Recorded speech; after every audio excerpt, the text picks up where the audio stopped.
Buenas hermanos, vamos a seguir nuestro estudio de Apocalipsis.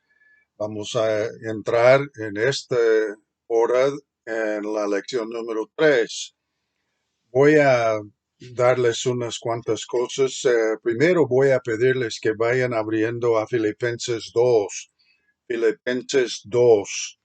Y vamos a leer versículo 5 en adelante. Eh, Hay algo aquí que quiero que veamos antes de seguir, porque vamos a ver cómo se desenvuelve lo que se menciona aquí a la vez que progresa el libro de Apocalipsis. Así que Filipenses 2 y hermanos, vamos a comenzar con el versículo 5. Dice: hay pues en vosotros este sentir que hubo, ah, bueno, que hubo también en Cristo Jesús, el cual, siendo en forma de Dios, en otras palabras, siendo Dios, no estimó el ser igual a Dios como cosa a que aferrarse. Eh, Voy a darles una ilustración. Este anillo me lo dio mi esposa cuando nos casamos hace 57 años. Ustedes pueden imaginar que el anillo es de mucho valor para mí, pero si usted me dice, hermano Green, tengo que tener ese anillo suyo o mi hijo va a morir, ¿qué voy a hacer yo? Bueno, seguramente voy a platicar con Patty primero, pero si por entregar el anillo eh, podemos salvar la vida de una persona, valdría la pena, porque este anillo, aunque significa mucho, no vale tanto como la vida de un individuo. Cuando llegó el momento en el cielo de que Cristo viniera en forma de hombre, naciendo así como ser humano, tomando, mejor dicho, encarnándose, siendo Dios, él hubiera dicho: no, no voy a ir. Esa gente es mala, no, no vale la pena. Sería como que yo dijera: sí, puedes tener el anillo, pero luego tuviéramos una lucha. Sí, y usted dice: bueno, hermano Green, suéltalo. Bueno, es lo que significa esa expresión de que Cristo no estimó el ser igual a Dios como cosa a que aferrarse. Él vino, tomó nuestro lugar y como un ser humano sin naturaleza pecaminosa y totalmente inocente, murió y pagó por nuestros pecados. Pero sigamos leyendo aquí. Sino que se despojó a sí mismo, él puso a un lado, no dejó de ser Dios, hermanos. No vayan a decir eso o pensar eso. En ningún momento dejó de ser Dios. Es un misterio, sí, yo entiendo. Y no puedo explicarlo para una persona inconversa, pero sí sé que la Biblia enseña que Dios se hizo hombre en la forma de Jesús. Y el nombre Jesús es su nombre humano, Cristo es su nombre divino. Jesucristo es Dios hombre. ¿Ok? Dice que él puso a un lado, se despojó a sí mismo tomando forma de siervo. Esa es la misma palabra dolos, hecho semejante a los hombres. Y estando en condición de hombre, se humilló a sí mismo, haciéndose obediente hasta la muerte y muerte de cruz. Por lo cual, aquí va, por lo cual Dios también le exaltó hasta lo sumo. En otras palabras, cuando Cristo cumplió totalmente, plenamente la obra de redención y ascendió otra vez al cielo, el Señor le exaltó hasta lo sumo y le dio un nombre que es sobre todo nombre. para que en el nombre de Jesús se doble toda rodilla de los que están en los cielos y en la tierra y debajo de la tierra, y toda lengua confiese que Jesucristo es el Señor, para la gloria de Dios Padre. Hermanos, del libro de Apocalipsis nos va a descubrir o revelar exactamente cómo va a finalizarse es eso de su glorificación.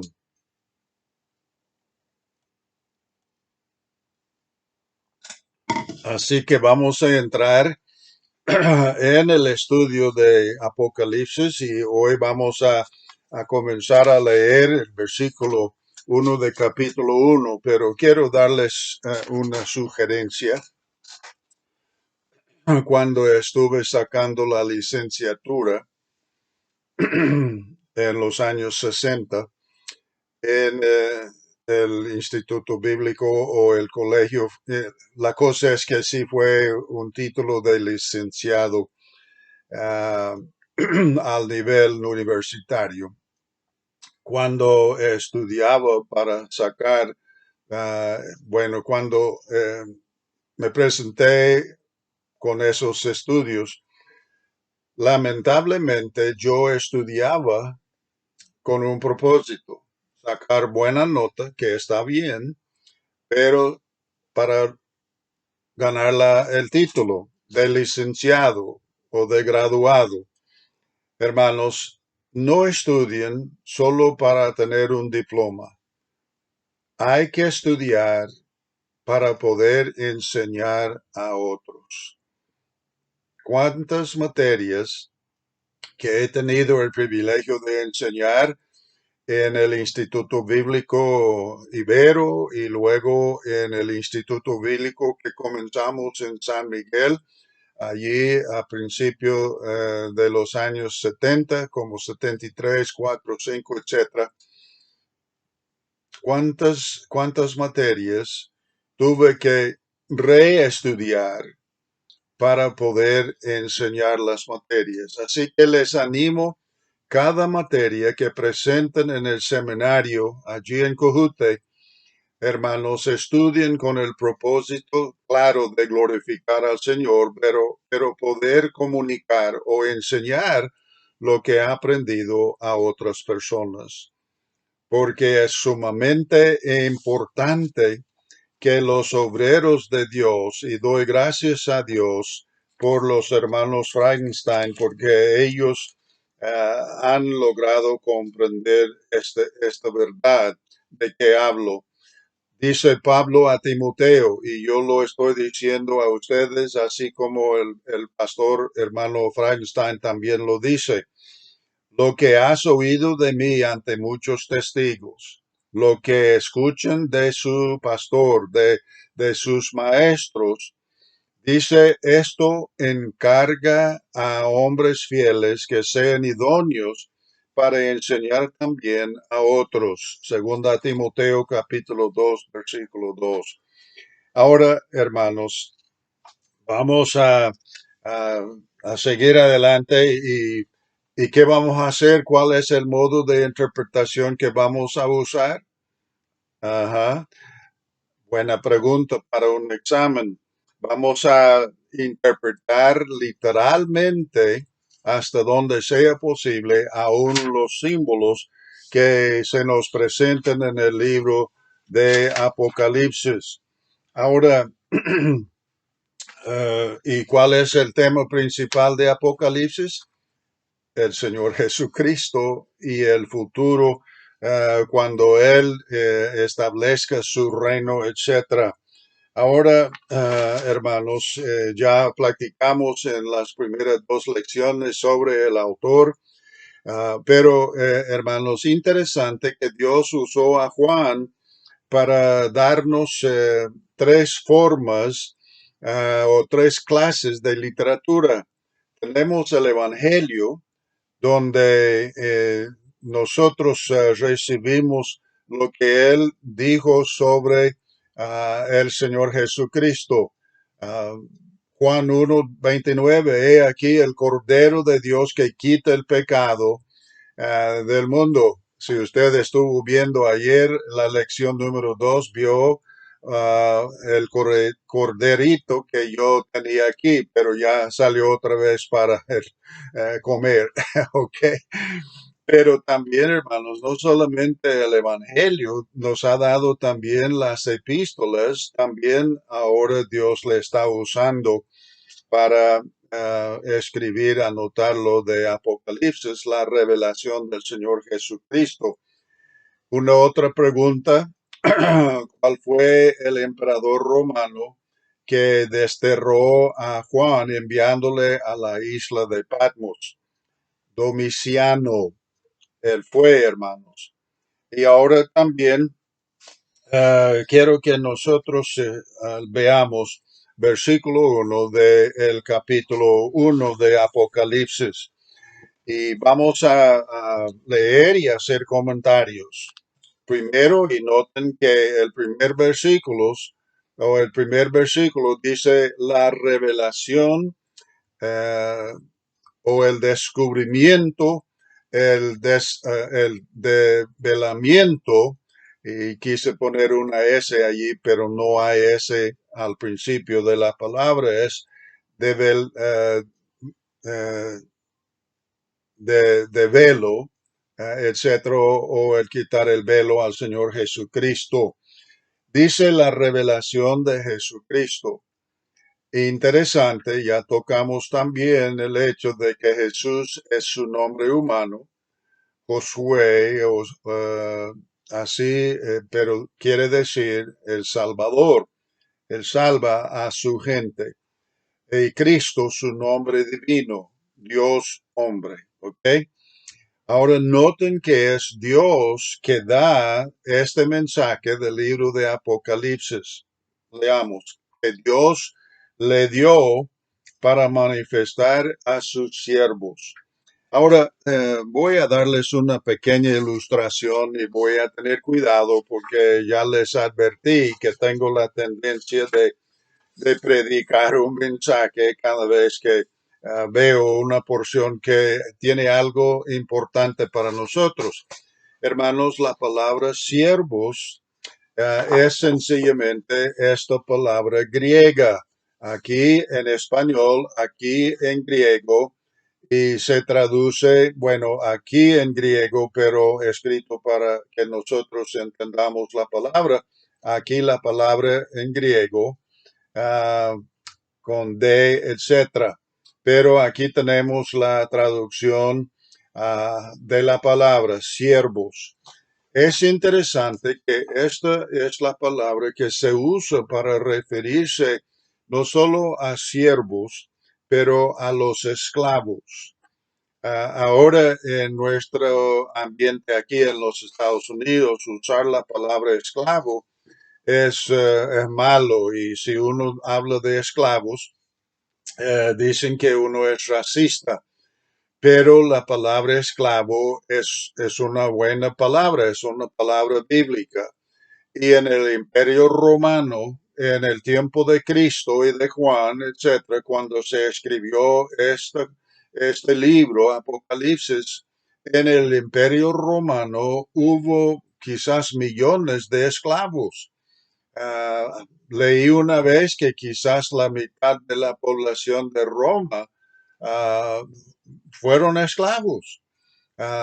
Y hubo un mercado a donde iban las personas para comprar un esclavo o esclavos. Hermanos, cuando se usa la palabra siervo, dolos, en nuestra Biblia, podemos pensar de esta forma. Nosotros, antes de salvarnos, antes de conocer a Cristo, nacimos en la esclavitud. Nacimos con la naturaleza pecaminosa, esclavos nosotros del pecado. Y hermanos, tenemos la palabra muy hermosa para nosotros, la redención. Cristo es el Redentor, nos ha redimido, como vamos a ver aún aquí en el capítulo 1, que Él nos ha comprado con su sangre. En otras palabras, podemos, usando el símbolo, decir que Cristo, siendo Dios, se hizo hombre para poder venir a este mundo y Él sabiendo que nosotros sin la redención íbamos a perecer en las llamas del infierno, pero Él pagó el precio de nuestra redención. Es como que entró Él en el mercado de esclavos, nos compró allí en ese mercado. Y tengo otras palabras aquí que quiero darles.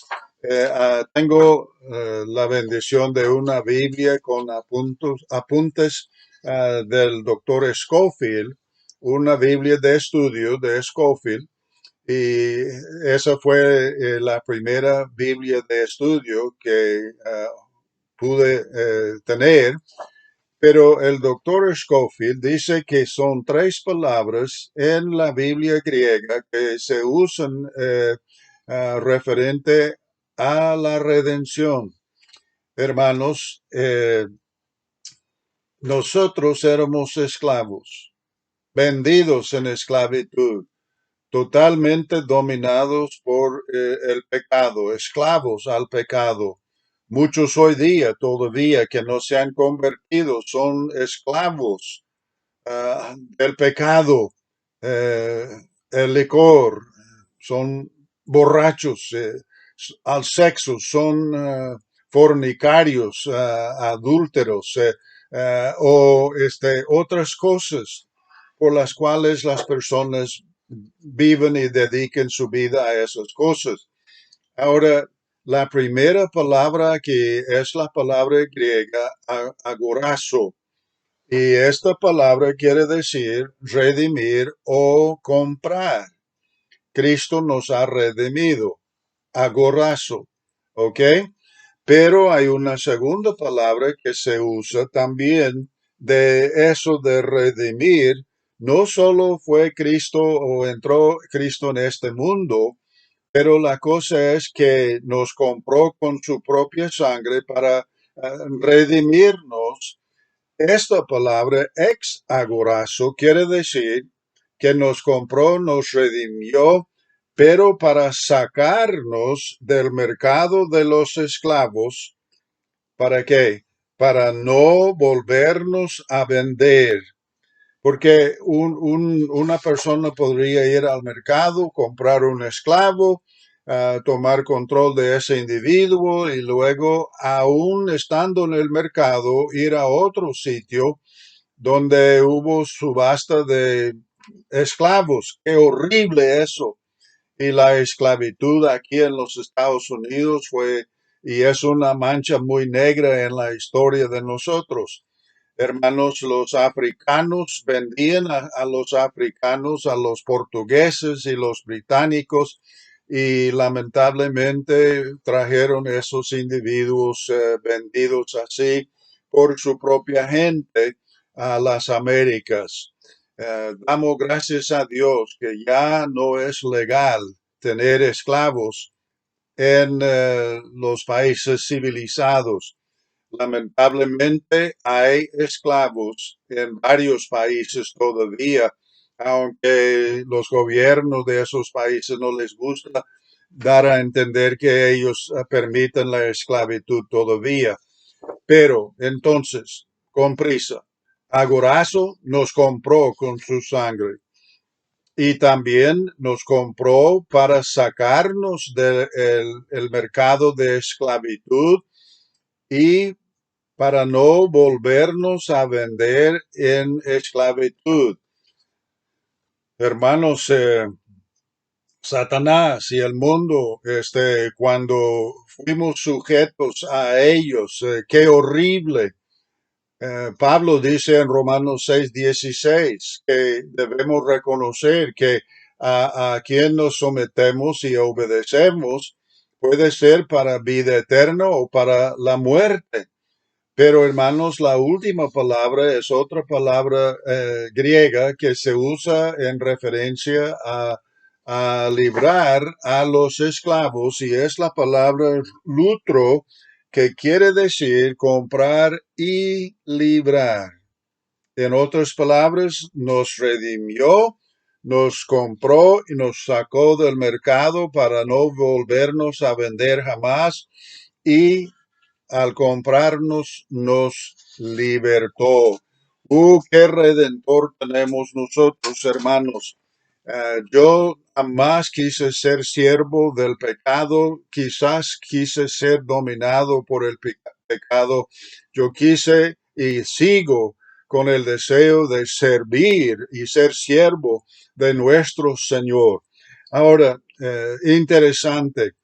No voy a tomar tiempo, tomamos unos 5 minutos para hablar de estas tres palabras tan interesantes y tan tremendas, pero sigamos leyendo el versículo 1. Aquí tenemos la revelación del Señor Jesucristo que Dios dio para manifestar a sus siervos. Él dio eso al Hijo, las cosas que deben suceder pronto. Hay que anotar que las cosas van a suceder pronto, dice. Bueno, nosotros podemos estar preguntando, ya han pasado 2000 años. ¿Cuándo van a suceder? Hermanos, pronto no quiere decir inmediatamente. Nosotros sabemos, y hay una palabra que debemos siempre reconocer, es inminente, en el sentido de que puede suceder en cualquier instante, pero no necesariamente en este minuto, ¿ok? O este momento. Así que las cosas deben, dice él, van a suceder pronto. Y dice y la declaró enviándola por medio de su ángel a su siervo Juan. Hermanos, la palabra declaró es una palabra griega que quiere decir mostrar mediante una señal. Y el Señor usa señales y símbolos tanto en el libro de Apocalipsis. Muchas veces el mismo libro explica el significado del simbolismo o del símbolo, pero hay algunos símbolos que no vamos a nunca poder explicar. No vamos a entregarnos a creer cuentos y cosas fantásticas. Por ejemplo, pienso en esos seres que van a salir del abismo. Algunas personas han dicho, bueno, esos seres, esos demonios que vienen saliendo van a ser helicópteros. Hermanos, no, tengamos mucho cuidado. Pero el Señor dio este libro a su hijo para que a la vez se entregara a su siervo. Ahí está otra vez la palabra siervo, dolos, Juan. Entonces, ¿por qué discutir, por qué dudar de que Juan el apóstol es el que escribió este libro, siendo Dios siempre el autor? Noten que hablando de Juan, dice que ha dado testimonio de la palabra de Dios. Juan había dado testimonio de la palabra de Dios, el Evangelio, las epístolas. Él fue fiel como predicador de la verdad que él vivía y por eso fue perseguido. Y por eso Domiciano le desterró, le mandó a la isla de Patmos para quizás callar la voz de él. Pero hermanos, a veces cuando nosotros creemos que algo es una tragedia, Dios lo toma y lo convierte en una bendición.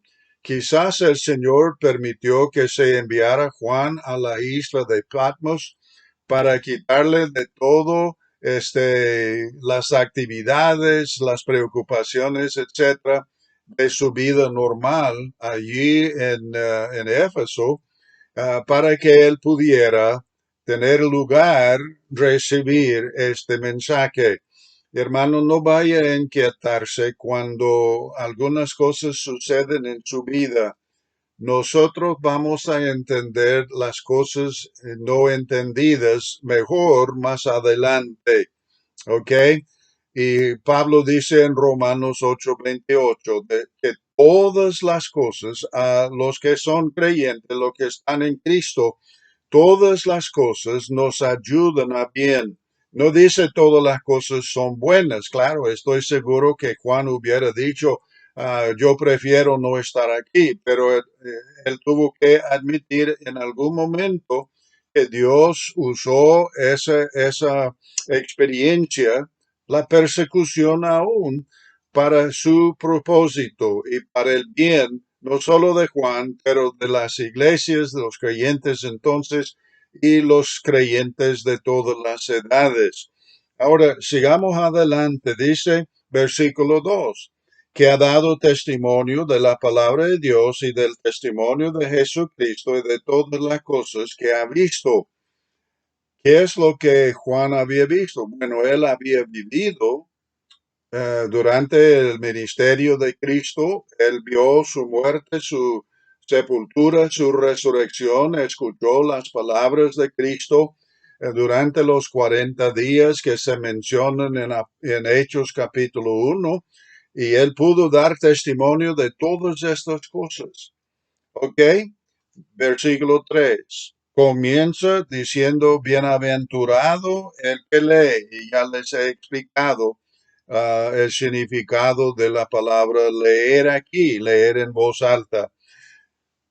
Y ya he mencionado que ellos no tuvieron la ventaja que tenemos nosotros de tener la palabra de Dios en abundancia, gracias a Dios.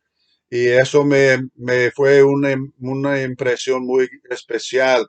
Recuerdo bien viajando en El Salvador, porque comenzamos en San Salvador, donde trabajamos casi exclusivamente entre los de la clase media y alta, personas muy finas, pero también trabajamos en otros lugares, como un lugar que se llama el Sunza, que no fue mucho más que una finca donde, o un lugar donde criaban la caña. Y recuerdo que cuando los hermanos venían para los cultos allí, muchas veces buscaban una bolsa plástica para meter su Biblia adentro para proteger la copia de la Biblia que tuvieron ellos. Eso me impresionó mucho porque tanta gente que tiran su Biblia por allí y para allá, pero esa gente apreciaba la Biblia, la palabra de Dios. Hermanos, bienaventurado el que lee. Ya comenzaron a leer el libro de Apocalipsis. ¿Cuántas veces? Por lo menos más, si es posible. Y los que oyen las palabras, los que escuchaban la lectura por medio del ángel de la iglesia a que fue enviada la epístola o la carta de cierta iglesia, etcétera, pero también los que guardan las cosas que en ella escritas, ah, porque el tiempo está cerca.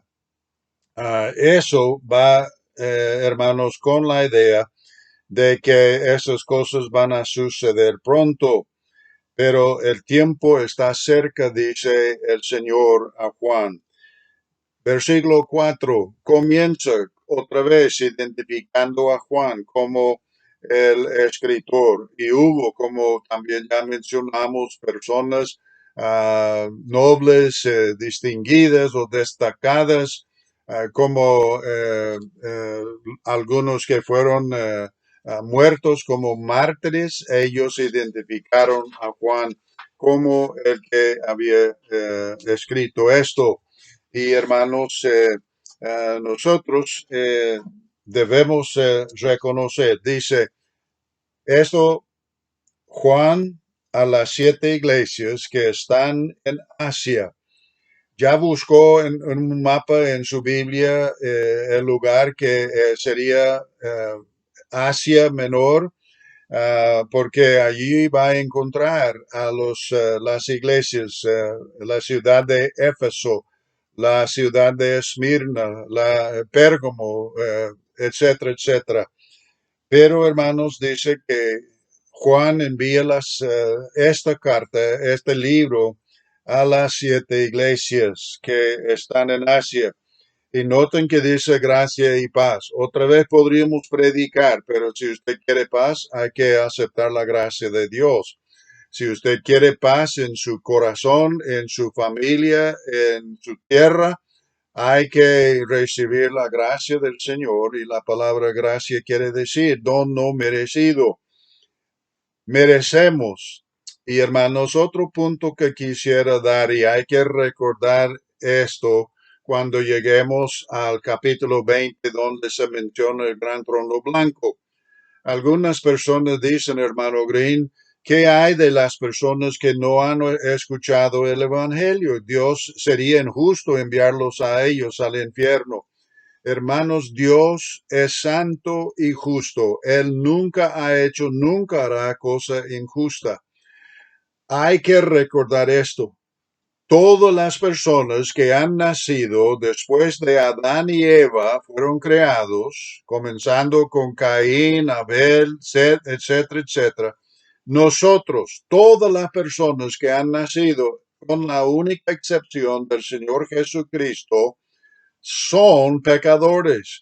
Las personas que no han oído el Evangelio, quizás en alguna parte aislada de Brasil, en la Amazona, o quizás en Rusia, donde no hay Evangelio, no hay predicador que da la verdad, o quizás en China, o quizás aún aquí en las Américas. Hay que recordar que todo el mundo es pecador. Por lo tanto, pecadores, el pecado de los pecadores tiene que juzgarse. Ahora, de una cosa estoy convencido. Los que han aceptado o los que han recibido a Cristo no merecemos lo que Cristo hizo para nosotros. Los que no han recibido a Cristo, pero han oído muchas veces la verdad del Evangelio y todavía hasta morir han rechazado la verdad, ellos merecen lo que reciben, y el castigo de ellos va a ser 10 veces o 100 veces peor que el castigo que recibe el individuo pecador que quizás ni ha oído el nombre de Jesús. Dios es justo en enviar, él hubiera dicho, yo voy a mandar a todos los seres humanos al infierno, y hubiera sido justo. ¿Por qué? Porque todos somos pecadores. Es por su gracia que algunos no van al infierno. Vamos a ver esto otra vez. Dice paz, gracia y paz. Si usted acepta la gracia del Señor por fe que Cristo es su Salvador, usted puede encontrar la paz de Dios. Y hermanos, no solo paz con Dios, pero paz de Dios.